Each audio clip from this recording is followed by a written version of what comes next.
అందరికీ వందనాలు. ఈరోజు మనం ఒక దేవుని యొక్క మాటను చూద్దాము.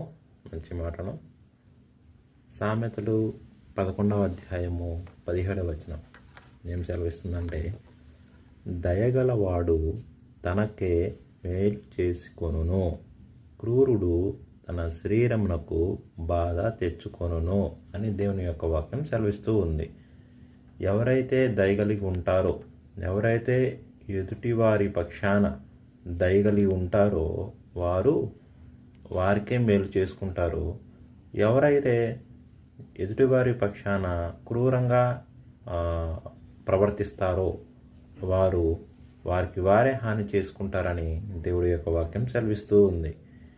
కాబట్టి మన ఎడల ఒకరు దయ చూపించాలి అంటే మనము ఎదుటివారి పక్షాన కూడా దయ చూపించాలి. చూడండి, క్రూరత్వంగా ప్రవర్తించినప్పుడు అది వారికి వారే అది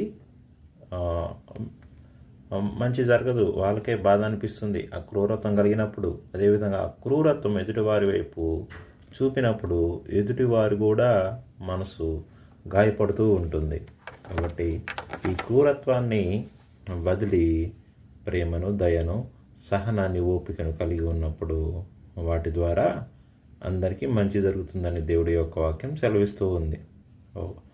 ఒక్కొక్కసారి మన జీవితంలో ఇలాంటి సిచ్యువేషన్స్, సందర్భాలు వస్తూ ఉంటాయి. అలాంటి సందర్భాలప్పుడు మనము ఆ యొక్క ఓపికను, సహనాన్ని, దయను మనం కలిగి ఉండాలి అని మనము ప్రాక్టీస్ చేయాలి. కాబట్టి దేవుడు ఒక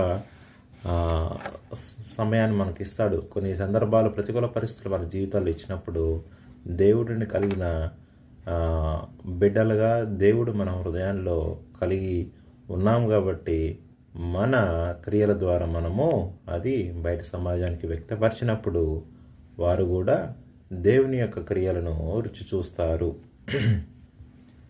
ప్రార్థన చేసుకుందాం. పరిశుద్ధుడా, ప్రేమ కలిగిన తండ్రి, ఎంతమంది అయితే నాయన ఆ యొక్క దయని కోల్పోయి క్రూరంగా ప్రవర్తిస్తున్నారో నిశ్చయంగా వారందరిని గుర్తు చేసుకోండి. నిశ్చయంగా ప్రభువా, మీరే ప్రభువా నా బిడ్డలకి తోడుగా ఉండండి. నిత్యమైన నాయన ఓపికను, సహనాన్ని, ఆ యొక్క క్రూరత్వాన్ని తీసివేసి దయను, కనికరాన్ని బిడ్డలు కలిగి వారి జీవితాలను ప్రభువా నాయన సుగంధ భరితంగా చేసి, గొప్ప దేవుడా మీ యొక్క నామంలో శాంతి సమాధానాలు అనుగ్రహించి, గొప్ప దేవుడా స్తోత్రం తండ్రి, స్తోత్రం ప్రభువా. ప్రతి ఒక్క హృదయానికి, కలత చెందే హృదయాలన్నిటికీ కూడా ప్రభువా మీ యొక్క నామంలో శాంతి సమాధానం